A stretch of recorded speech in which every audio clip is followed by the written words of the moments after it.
사무직 근로자가 알아야 할 법률 실무와 사례에 대해서 함께 보도록 하겠습니다. 자, 물론 여기서 회사와 근로자들이 업무를 처리하는 과정에서 발생하는 사안에 대해서 기준으로 합니다만, 여기서 말하는 회사는 일반 물건을 제조 생산하는 이런 회사일 수도 있고, 또한 금융기관이 될 수도 있고, 모든 사무직 부분들이 많은 회사에 있기 때문에 사무직 재직자가 있는 곳에 회사들은 다 여기 회사에 포함된다고 보시면 되겠습니다. 여기서 이제 발생하는 법률 실무와 쟁점 그리고 사례를 살펴보고요. 이러한 사무를 처리하는 과정에서 분쟁이 발생했었을 때 그 해결 방안 그리고 그 대책을 강구하는 데 이 수업의 목표가 있다고 하겠습니다. 이 강좌는 아무래도 법률 공부를 이렇게 모든 사무직을 처리하시는 분들이 법률 학습을 했다고 생각지 않기 때문에 얘기만 들으면 그 자리에서 이해하는 범위, 수준 범위 내에서 이렇게 쉽게 풀어서 설명을 하도록 하겠습니다. 여하튼, 자, 저는 이제 1강부터 21강까지 이렇게 정리를 해봤습니다. 사무직 관련해서의 법률 분쟁이 여기 21가지 케이스만 있다고는 생각지 않습니다. 그러나 중요하고 많이 발생하는 케이스 21개를 정리해서 여기서 그 사안마다 어떻게 대처를 하는 것이 현명한지 바로 이에 대한 수업이라고 보시면 되겠고요. 간단하게 보도록 하겠습니다. 금전채권이 계속 나오고 있습니다. 주로 아무래도 금융기관에 재직하시는 분들이거나 또 일반 회사에 재직하시더라도 물건을 납품하고 나면 그 물품대금이랄지 또 용역을 제공하고 나면 용역대금이랄지 각종의 금전채권들이 발생을 할 것입니다. 그러한 채권들의 발생이 어떤 부분이 어떻게 발생하는지 그리고 없어질 수도 있는지 소멸 그 다음에 이 시효라는 것은 일정한 기간 안에 자기 채권에 대한 권리 행사를 해야 되는데 언제까지 해야 되는지 하지 않으면 어떻게 소멸되는지 부분이 이렇게 두 가지가 묶어져 있고요. 다음에 그렇게 이제 물품 대금이든 용역 대금이든 금전채권에 대해서 제3자에게 이렇게 해서 권리를 넘기는 것이 바로 양도이죠. 또한 그 과정에서 업무를 하는 과정에서 회사나 어떤 자연인, 여기서 자연인은 사람을 말합니다. 이런 사람이 보증을 서는 관계에서의 그 관계는 또 어떻게 될 것인지, 다음에 회사가 이제 연속적 계속적으로 거래를 하는 거래처가 있을 것입니다. 이랬을 때 그 거래처가 이 금전채권을 변제를 하지 않은 상태에서 만약에 유일한 재산을 처분해 버린다면 이런 회사 입장에서는 그 채권을 회수하기가 아주 어려울 수 있을 것입니다. 그랬을 때 그 재산을 처분을 못하게 하는 바로 이 재산 처분 금지 방법에 있어서 간단하게 보도록 하겠습니다. 물론 제가 오늘 여기서 강의하는 전체 부분들은 더 구체적으로 설명되는 강의들은 얼마든지 있습니다. 하지만 저는 이제 핵심을 가급적이면 모아서 포인트를 정리해서 알려드린다. 이렇게 보시면 되겠습니다.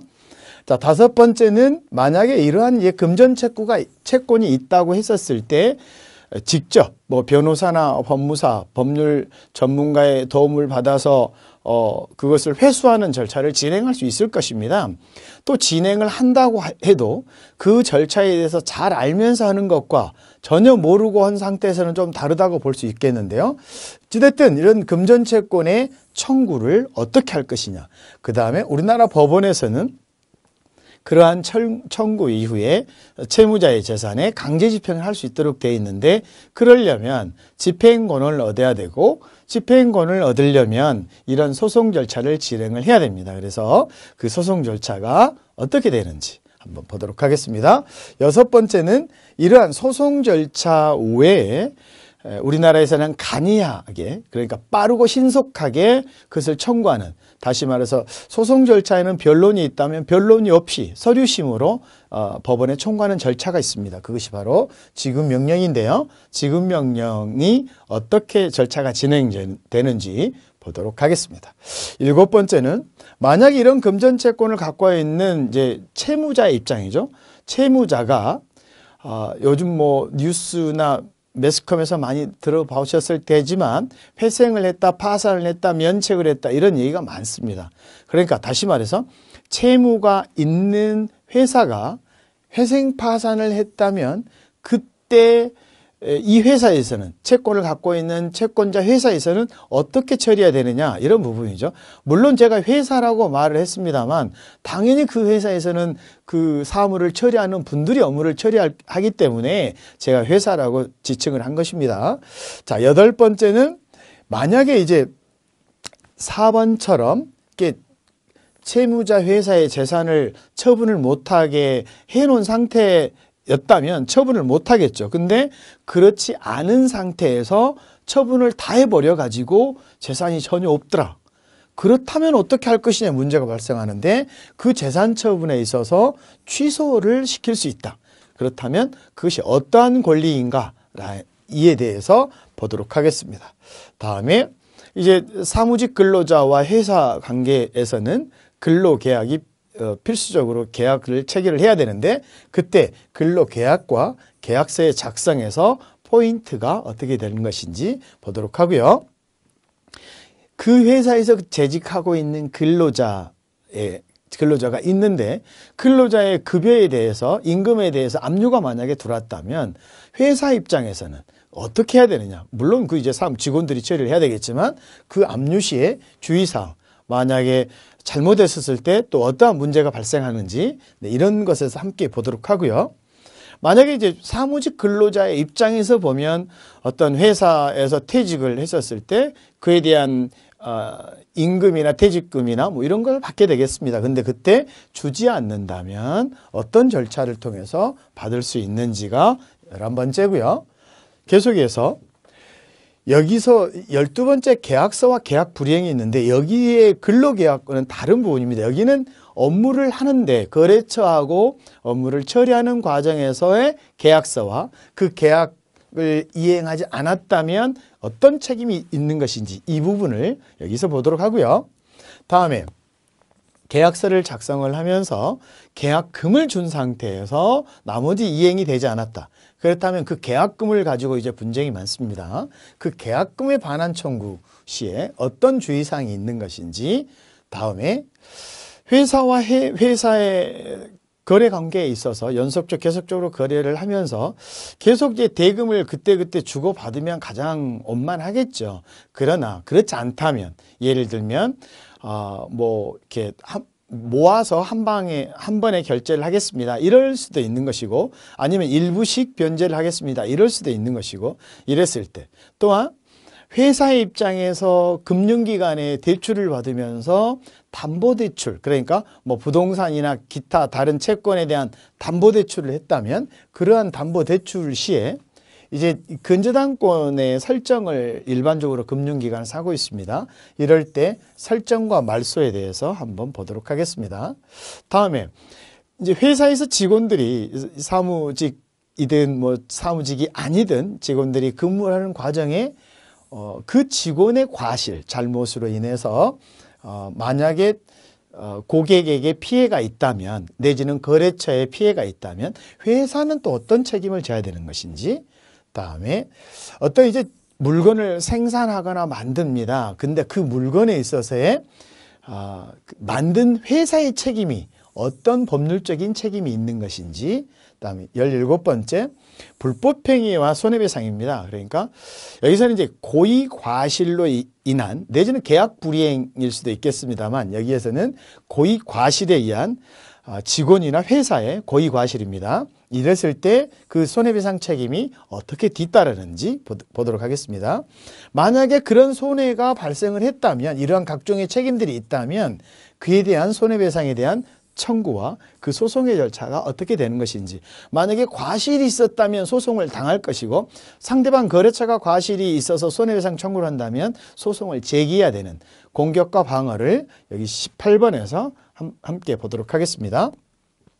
이러한 과정 속에 형사적 책임을 져야 될 일이 있다면 여기서 말하는 불법행위가 있었고 이러한 불법행위에 기해서 형사적 처벌이 필요하다면 고소나 고발의 문제가 뒤따를 것입니다.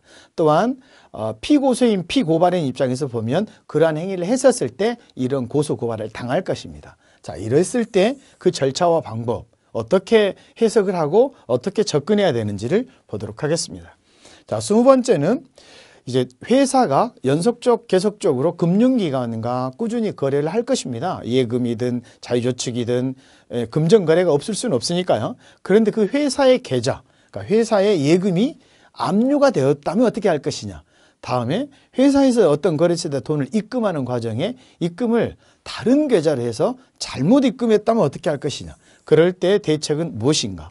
이것을 20번째 보고요. 마지막으로 회사나 사무실이나 뭐 어떤 운영하는 쪽에서 보면 그 건물이나 이 공간이 있어야 될 것입니다.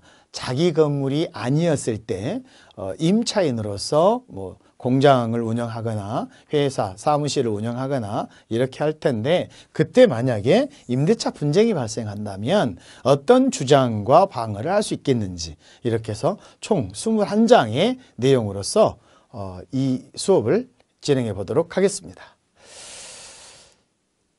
자, 그렇다면 금전채권과 채권의 발생에 대해서 살펴보도록 하겠습니다.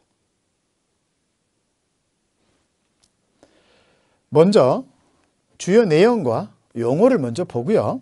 다음에 쟁점과 포인트를 본 다음에 우리나라 법원에서 어떤 판례를 가지고 있는지 보도록 하겠습니다. 주요 내용입니다. 여기는 이제 여기를 중심으로 설명을 한다는 내용입니다. 이것만 설명하겠다는 내용은 아닙니다. 자, 회사나 그 직원이 물건을 납품했습니다. 여기서 납품하는 과정에 그냥 돈을 받았다면 물품 대금이든 용역 대금이든 받았다면 아무 문제가 없겠죠. 그런데 만약에 그것이 외상으로 판매를 했다면 이것을 우리는 외상 매출금이라고 합니다. 이러한 외상 매출이 발생한 상태에서 거래처나 고객이 그 대금을 주지 않는다면 참 고민스럽겠죠. 물론 여러 가지 방법이 있을 겁니다. 뭐 기다리는 방법, 독촉하는 방법, 소송을 하는 방법, 집행권이 있으면 강제 집행하는 방법, 여러 가지 방법이 있는데요. 그것에 대해서 한번 보도록 하고요. 이렇게 특정한 용역, 뭐 수선을 했거나 또 이렇게 공인중개사분들이 이렇게 소개를 통해서 수수료를 받을 것이 있는데 그것이 미납이 됐거나 연체가 됐거나 이런 부분입니다. 이렇게 받지 못했을 때 또 여기에 뭐 더해서 한다면 금융기관에서 대출을 했는데 뭐 여기서는 뭐 1, 2, 3 금융권에서 대출을 했는데 고객이 그 대출금을 변제하지 않는다면 뭐 이렇게 볼 수도 있겠고요. 자연인이 이 자연인에게 뭐 법인이 법인에게 금전을 대여했는데 변제하지 않은 거 모두 다 여기서 같이 볼 수 있겠습니다. 용역 부분은 방금 설명을 했습니다. 이렇게 생산과 소비에 필요한 노무를 제공하는 거 이게 용역인데요. 사실 용역 부분이 상당히 많죠. 자, 다음에 제가 서두에서 채권이라는 용어를 사용했습니다. 근데 금융기관에 계신 분들은 너무 잘 아실 거지만 또 처음으로 이 학습을 하시는 분의 입장에서는 채권이 뭐냐 좀 헷갈릴 수 있습니다. 미리 말씀을 드리면 이런 겁니다. 회사가 고객에게 물건을 납품했다면 물품 대금을 갚으십시오. 청구할 수 있는 권리가 있겠죠. 바로 이것이 채권입니다. 당신 이거 하세요. 이런 거죠. 만약에 용역을 제공했다면 용역 대금을 지급하세요라고 주장할 수 있는 것이 주장할 수 있는 사람을 채권자, 그 상대를 채무자라고 합니다. 여기서 조금 더 나아가면 금융기관에서 돈을 대출했다면 은행이 채권자, 돈을 갚아야 될 고객이 채무자 이렇게 되고 사람이 사람에게 돈을 빌려줬다면 빌려준 사람이 채권자, 빌린 사람이 채무자 이렇게 된다는 거죠. 그래서 우리가 채권 채무, 저는 이번 수업 내내 바로 채권 채무, 채권자 채무자에 대한 얘기를 꾸준히 할 것입니다. 주로 제가 갑이라고 쓴다 그러면 채권자를 지칭하고 을이라고 기재한다 라고 하면 채무자구나 라고 생각하시면 되겠습니다. 채권의 일반 부분인데요. 여기는 조목조목 읽어보면 아마 도움이 될 거라고 봅니다만 한번 보도록 하겠습니다. 방금 채권 채무 관계가 이렇게 이루어졌습니다. 그러니까 우리 이 법률을 떠나서라도 일반 사무를 처리하시는 분들의 입장에서 보면 하루에도 내지는 업무상 계속 채권 채무가 발생하고 있다. 이렇게 보시면 되겠습니다. 그러니까 회사에서의 매출 내지는 뭐 사업 부분만 채권은 아닙니다. 당신 이거 해주세요 라고 할 수 있는 권리들은 다 채권이다 라고 생각하시면 되겠습니다.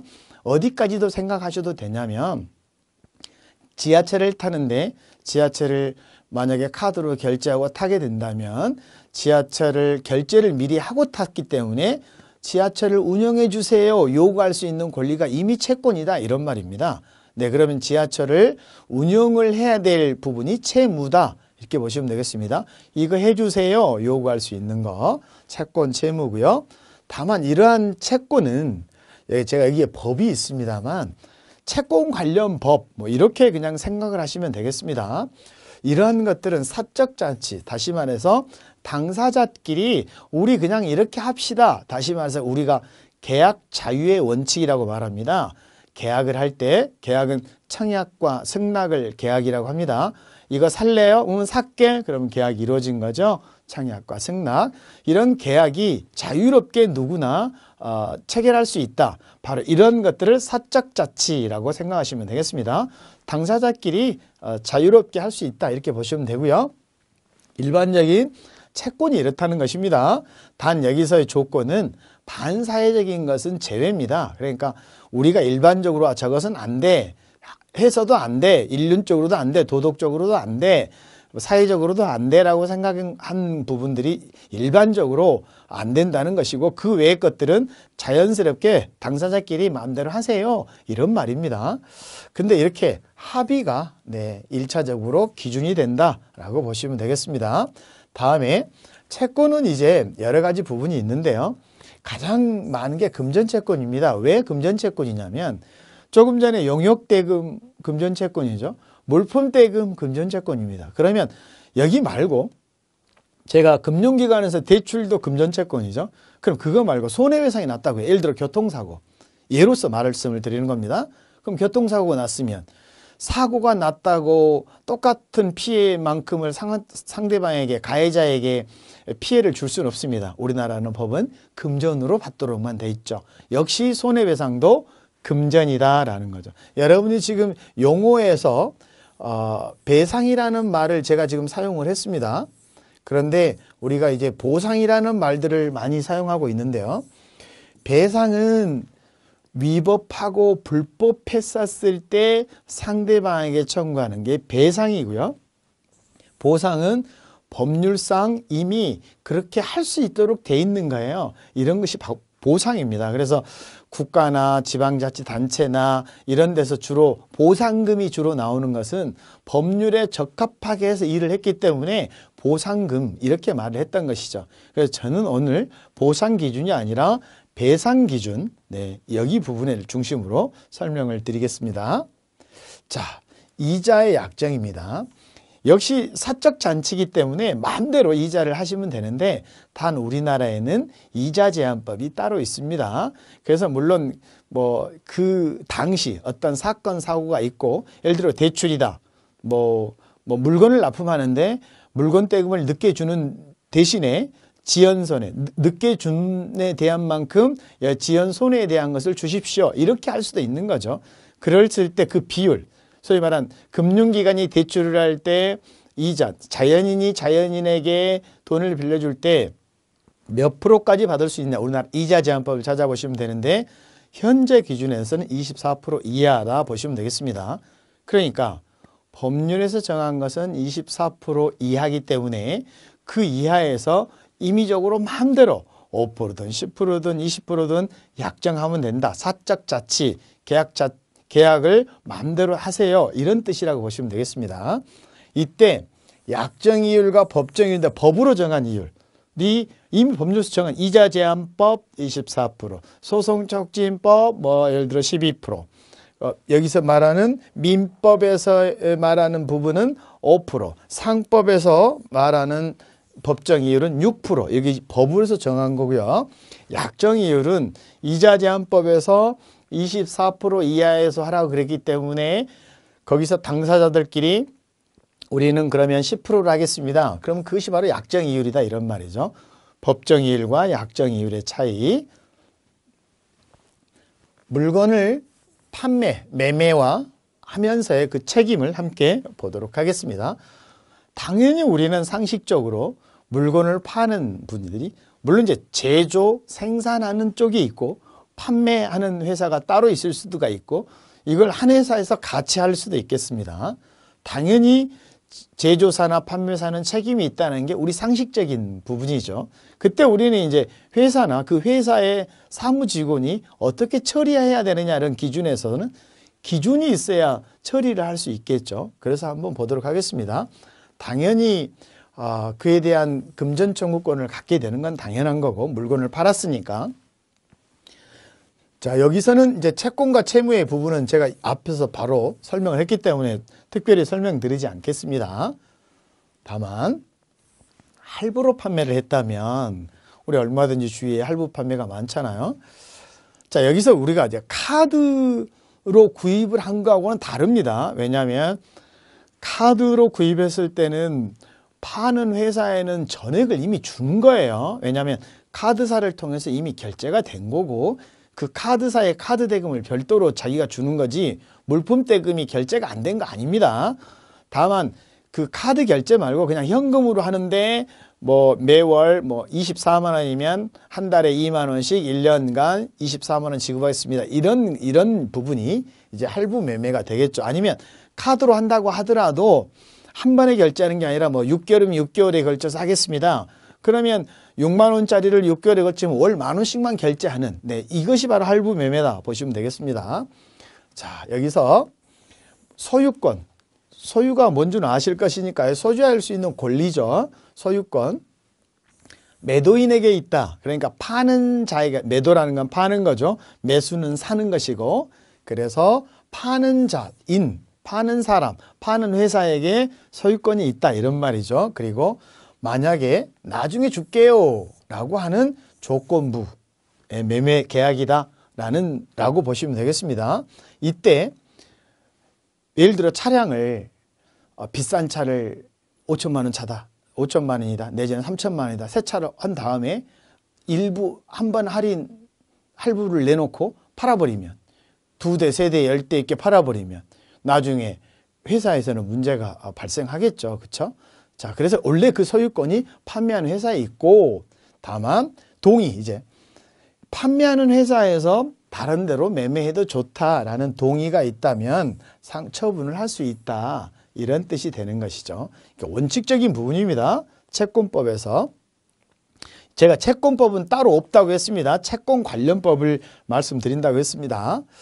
자, 다음에 5번은 어떤 면에서는 뒤에서도 계속 나오게 될 부분이긴 한데 아주 중요한 부분이기도 합니다.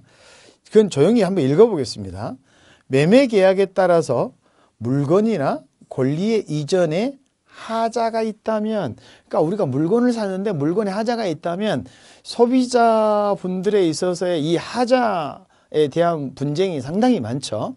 여러분 회사에서 어떤 물건을 만들어서 팔고 있었을 때 그 하자가 있다면 이거죠. 매수인을 보호해야 한다. 사는 사람을, 고객을 보호해야 한다 이 말이죠. 매도인에게 제조하거나 판매하는, 여기를 다 매도인이라고 보시면 되겠습니다. 일정한 책임을 부담하는데 이것을 매도인의 담보 책임이다. 그러니까 제가 향후에 강의 안에서 매도인의 담보 책임이라고 많이 호칭을 한다면 결국은 제작해서 판매하는 과정에서의 그 회사에게 책임을 지세요 라는 것이죠. 매수인의 입장에서 보면 이게 바로 매도인의 담보 책임이다. 이렇게 생각하시면 되겠습니다. 자, 채무 불이행입니다. 물론 이제 우리나라의 용어들이 주로 한문으로 많이 돼 있다는 건 여러분 잘 아실 겁니다. 제가 방금 채권 채무에 대한 말씀을 드렸습니다. 근데 이행을 하는데 불이 붙었으니까 불이행이어서 이행하지 않는다는 뜻이죠. 그러니까 뭘 해야 되는데 하지 않는다는 뜻이죠. 자, 바로 그것이 채무 불이행이다. 그러면 권리자는 당연히 채권자라는 건 이미 아실 것이고, 채권자가 당신 이거 하세요. 용역대금 주세요. 물품대금 주세요. 내 금전 주세요. 원금 주세요. 이자 주세요. 다 이런 것들이 다 채권이었는데 그것을 하지 않는 것이 이렇게 나눌 수 있다라는 것이죠. 만약에 이행불능이라고 한다면 아예 이행을 할 수가 없는 상황이라는 것이죠. 예를 들어 뭐라고 할까요? 누군가가 뭘 만들어서 주기로 했는데 일정한 금액을 받고 그것을 만들 수 있는 기술 자체가 없거나 원래 처음부터 거짓이었다면 당연히 이행불능이죠. 자, 이행지체라는 것은 뭐 뒤에서 뭐 제가 나오겠습니다만 뭐 늦어진다는 것을 의미합니다. 그러니까 여기서 설명하기로 하고요. 불완전 이행은 이행을 하기는 했는데 예를 들어 제품이 하자가 있는 것이죠. 그래서 이것을 과연 쓸 수 있겠느냐라는 것이죠. 이런 것이 불완전 이행이다라고 보시면 되겠습니다. 자, 여기를 그러면 이행지체와 이행불능에 대해서 나와 있는데요. 보면서 읽어보면서 설명하도록 하겠습니다. 이행지체는 이미 이행을 해야 될 시기가 되어야 지체가 되는 것이죠. 이행을 할 시기가 아니었는데 이행지체라고 말할 수는 없잖아요. 자, 그리고 이행이 가능함에도 불구하고 하지 않는 것. 네, 이것이 바로 이행지체다라는 거죠. 그렇다면 채권자는 채무자에게 뭘 요구할 수 있느냐라는 거죠. 늦어지는 거죠. 예를 들어 무슨 납품하기로 했는데 납품을 내일까지 하려 했는데 그 다음날 예를 들어 건설 현장에서 어떤 자재가 와야 그 다음 공사를 진행하는데 그 자재가 하루 늦어지고 이틀 늦어진다. 뭐 타일을 붙여야 되는데 타일이 늦어진다. 하루 이틀 계속 늦어질 수 있잖아요. 이런 것이 이행지체. 강제 이행을 요구할 수 있고 늦어지는 것에 대한 배상을 청구할 수 있으며 전보배상은 손해가 난 부분만큼을 손해로 배상할 수 있는 게 전보배상입니다. 전보라는 게 좀 헷갈릴 수는 있는데요. 하여튼 손해 난 만큼을 상대방한테 청구한다. 그 다음에 계약을 해제할 수 있다.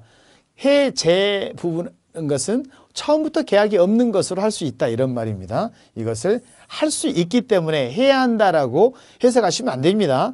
해야 한다라는 건 반드시 그렇게 해야 되는데 할 수 있다기 때문에 해도 좋고 안 해도 좋다 이런 말입니다. 채권자의 입장에서 얘기하는 것이죠.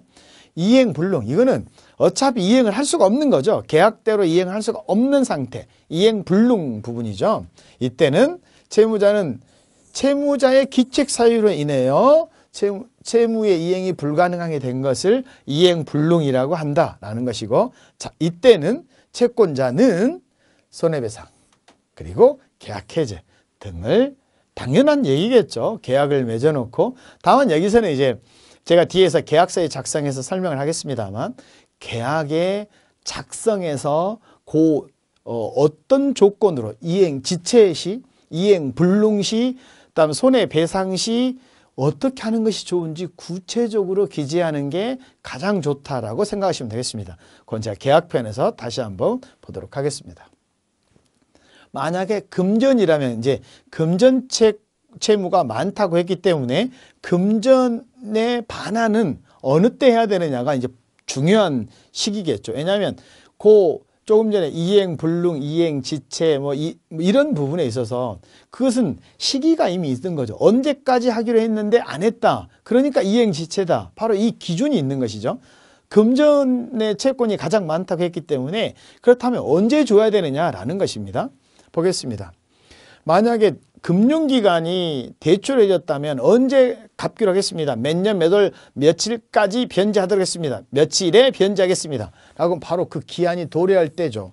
근데 이제 금융기관이 아니고 용역대금이었다라고 만약에 한다면 용역대금도 마찬가지죠. 만약에 어떤 건설 건축에서 공정률에 따라서 돈을 받기로 했다라고 하면 몇 프로 공정이 끝나면 얼마를 받아야 되고 바로 그 공정이 되었을 때가 바로 이렇게 되죠. 여하튼 확정이 정해졌다. 몇 년 몇 월 며칠까지 돈을 주기로 했으면 바로 그날이 반환 시기다 이런 말이고요. 여기 2번은 좀 이따 보고요. 불확정 기한, 기한이 정해지지 않았습니다. 예를 들면 방금 제가 말했던 공정률이죠.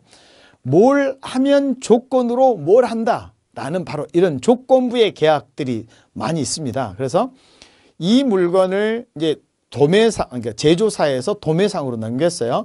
1,000만 원짜리 물건을 도매상으로 넘기면서 외상으로 줬는데 도매상이 이렇게 말했습니다. 소매상으로 넘기면 바로 그 뒷날까지 이 1,000만 원의 물품 대금을 변제하겠습니다. 이렇게 했단 말이에요. 그리고 그 기간은 한 달 이내로 하겠습니다. 한 달이 지나면 소매상으로 넘기더라도 넘기지 않았더라도 1,000만 원을 변제하겠습니다. 이렇게 했다면 물건을 팔았다면 바로 그 뒷날이 바로 변제 기간이 되는 거죠. 언제까지냐? 기한이 확정되지 않았다면 이렇게 기한을 정한 사실이 발생하는데 조건을 성취할 때 불확정 기한이고요. 기한 정함이 처음부터 없었습니다. 예를 들면 이건 이제 자연인끼리 많죠. 회사보다는 친구가 친구에게 이렇게 뭐 100만 원만 빌려줘. 그래 100만 원 여기 있어. 나중에 생기면 갚아. 언제 갚아야 되느냐 이런 거죠. 물론 그렇다면 그때는 최고시 이제 내 돈 갚으세요 라고 요구를 최고가 알린다는 것이잖아요. 우리 최고장 이런 얘기 많이 들었죠. 그래서 알리면 내 돈 갚으세요 라고 하면 바로 그때부터가 변제 시기가 된다. 왜 이것이 의미가 있냐면 제가 다음 편에서 강의를 하겠습니다만 자기에게 일정한 권리가 있어도 그 기간이 지나면 그 권리를 일정 기간 안에 권리 행사를 해야 되는데 그 권리 행사를 하지 않으면 그 권리를 행사할 수 없도록 시효가 정해져 있다. 이것이 바로 소멸시효입니다. 뒷장에서 설명을 하겠습니다만 이런 것 때문에 언제부터 받을 수 있느냐. 이 특약이 있는 거죠. 만약 이렇게 하면 이 특약은 뭐냐면 어떤 정의 1년을 뭐 돈을 빌려주기로 했거나 물품 대금을 내지는 용역 대금을 유예를 시켜줬어요. 6개월 있다 주세요. 이렇게. 그런데 거기다 한 줄을 더 넣었어요. 만약에 이것을 이렇게 하지 않는다면 나머지 그 6개월 내지는 1년을 생략하고 바로 변제해야 됩니다. 이런 거죠. 예로서 뭐냐면 은행에서 대출을 해줬어요. 자, 그런데 이 담보로 대출해 줬는데 1년간 빌려주기로 했어요. 근데 그 집이 이미 경매로 들어왔다고 생각을 해봐요. 오로지 그거 하나인데. 그러면 금융기관의 입장에서는 1년을 빌려주기로 했지만 유일한 채무자의 재산이 경매로 넘어가면 자기는 한 푼도 못 받을 수 있지 않습니까?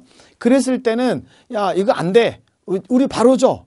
이렇게 중간에 차단시킬 수 있죠. 바로 그것이 상실, 기한이익의 상실이다. 이렇게 보시면 되고 이렇게 특약이 있다면 그 특약이 도래를 하면 변제 시기가 된다. 바로 이런 뜻이 두 번째 내용이라고 보시면 되겠습니다. 그리고 이러한 내용이 중요한 이유는 소멸시효의 기산점, 시작점.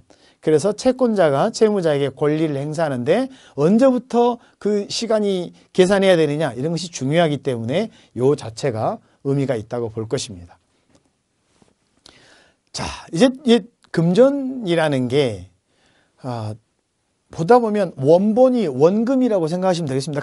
금전에서는 원본이 이제 원금입니다. 근데 이자도 있고 그 이자나 그것을 수령하는 과정에 비용이 발생할 수도 있다. 여기서는 무슨 비용이 발생할 필요가 뭐 있겠느냐라고 생각할 수 있겠습니다만 뭐 소송을 하면 소송 비용이 발생할 수도 있겠죠. 그래서 보내라고 내용증명 보내면 내용증명 발송하는 비용이 발생하는 것이고 뭐 큰 돈은 아니겠습니다만 어찌됐든 비용인 거죠. 그래서 이런 변제 충당의 순서가 이미 정해져 있는데요. 이제 보면 당사자가 합의를 하면 이렇게 합의에 따라서 이거 할 수 있다라고 보시면 됩니다. 이 순서를 합의에 따라서 할 수 있다 이렇게 보시면 되고요. 그런데 그게 아니라 이제 만약에 채무자가 원금이 1억, 이자가 1천만 원 이렇게 있어요. 그리고 비용이 100만 원 이렇게 있으면 만약에 500만 원을 줬다. 그러면 비용 100만 원을 털고 빼고 이자에 400만 원만 변제하게 된 것이고 그 원금 1억 원과 이자 600만 원이 남아있게 되는 그래서 여기 순서에 보면 비용을 1번, 이자를 2번, 원본 3번 순서들 돈이 들어오면 순서를 이렇게 정한다고 보시면 되는데 거의 비용이 안 들었다. 그러면 이자 먼저 빼고 나머지 원금을 변제한 걸로 계산해서 나머지 잔금이 얼마입니다. 이렇게 주장할 수 있다는 것이고요.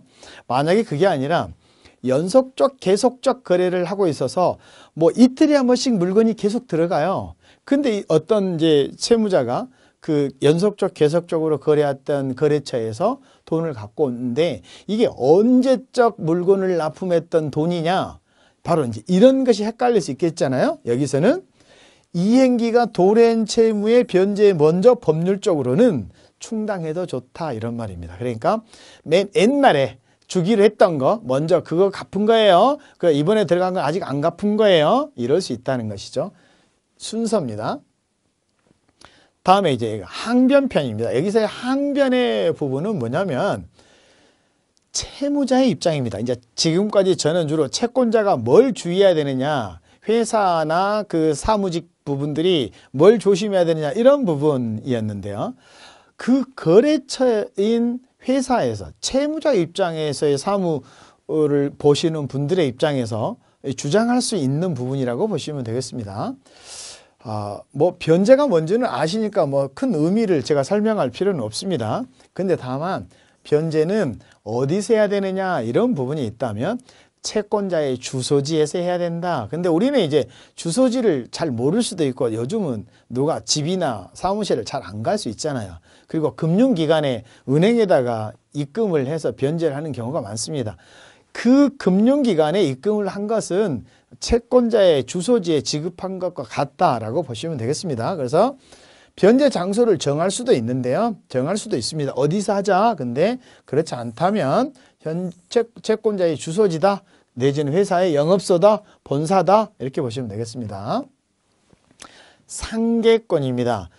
금융기관에 계신 분들은 뭐 너무 잘 아실 부분이라고 보고 상계라는 용어 자체를 잘 헷갈려 하시는 분이 계실 수도 있겠는데요. 만약에 여기에 보면 서로 같은 종류의 채권 채무, 여기서 이제 돈이다 라고 했었을 때 서로 물품대금과 용역대금이 있다면 여기서 예로서 1,000만 원의 돈을 빌려줬는데 전에 물건값으로 500만 원을 받을 것이 있다라고 하면 서로 그럼 그 500만 원 없는 걸로 하고 나머지 500만 원 주세요. 이것이 바로 상계라는 것이죠. 그래서 이러한 상계가 가능하다라고 보시면 되겠습니다. 다음에 채무자의 입장입니다. 면책적 채무 인수입니다.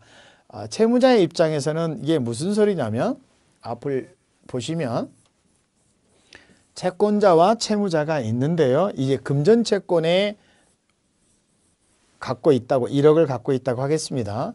그런데 제3자인 병이 을 대신 채무자 대신 내가 갚겠습니다. 이것이 바로 채무인수입니다. 근데 면책적이라는 건 여기는 받지 마세요. 여기는 받지 말고요. 제가 줄게요. 근데 여기서 콜 그렇게 하세요 라고 했다면 바로 여기 입장, 을의 입장에서는 면책적으로 나는 채무가 면책되었습니다. 그래서 병에게 돈을 받으셔야 됩니다. 라는 걸 할 수 있고 일반적으로 채권자 입장에서는 채무자만 있는데 제3자가 들어왔을 때는 당신도 갚고 당신도 갚으세요. 이것이 병전적 채무인수다 라고 보시면 되고 일반적으로 이렇게 하지만 한쪽은 안 갚아도 됩니다. 이렇게 할 수도 있는 거죠. 자, 이런 항변을 할 수 있겠고 여기서의 그 항변 부분이 부인을 하라는 얘기는 아니에요. 아니라는 얘기가 아니라 당신의 주장에 대해서 뭐 이릉 이해는 하지만 내가 이런 권리 때문에 변제를 안 해도 되거나 일부를 안 해도 의무 이행을 안 해도 된다. 이렇게 말할 수 있다는 거예요. 항변이. 다음에 상속 포기나 한정 승인. 이 부분은 뭐냐면 채권 채무자 입장에서 여기가 원래 있는데 이분이 돌아가셨을 때 그에 대한 상속인이 있을 겁니다. 그럼 상속인은 채권과 채무를 다 상속을 받게 된 것이죠. 그랬을 때 채권자는 채무자의 이 돌아가시는 분에게 청구를 할 수가 없단 말이죠. 그랬을 때는 상속인에게 청구를 할 수 있고 그 상속인들이 나 상속 포기했어요. 그렇다면 여기는 청구권이 없다 이런 말이죠. 지금 여기서는. 다음에 한정 승인은 여기서 상속은 우리나라의 민법에 상속순위가 별도로 있습니다. 그건 뒤편에서 설명을 하도록 하겠습니다. 근데 한정승인은 적극재산은 이분이 남기신 부동산이나 금융기관에 있는 예금이나 이런 것을 적극재산이라고 합니다. 그 받은 범위 내에서 갚을게요. 이것이 바로 한정승인이라는 거죠. 그러니까 두 가지. 상속 포기하면 안 갚아도 되는 거고, 한정승인이었다면 받은 것이 있다면 받은 범위 내에서 갚는 거고, 이렇게 보시면 되겠습니다. 다음에 변제공탁. 자, 채권자가 채무자에게 돈 갚으세요 라고 하긴 했는데, 그때 을은 원래 갚으려고 했었는데 연락이 안 되거나 주소도 연락처가 끊어져 있거나 이사를 가거나 계좌번호도 전에 알려준 번호가 아니라면 을은 이 변제로서 하고는 싶다면 법원에다가 공탁을 할 수 있다는 것이고요. 그것이 바로 변제공탁입니다. 그러니까 여기에다가 갚을 것을 법원에다가 맡겨놓으면 변제로서 변제 효력이 있다 이렇게 보시면 되겠습니다. 그래서 나 이렇게 법원에 변제공탁했어요 라고 주장할 수 있겠다 이런 뜻입니다. 그러니까 만약에 채무자 회사의 입장에서의 사무직 근로자라고 한다면 채권자 회사가 받을 수 있는 계좌나 이런 게 없다. 그렇다면 간단합니다. 법원에다가 변제공탁 하시면 네, 변제 효력이 발생한다. 주로 그러면 채무자 회사 입장에서는 아니 그냥 안 갖고 있으면 되는 거 아닌가 이런 생각을 할 수 있을 겁니다.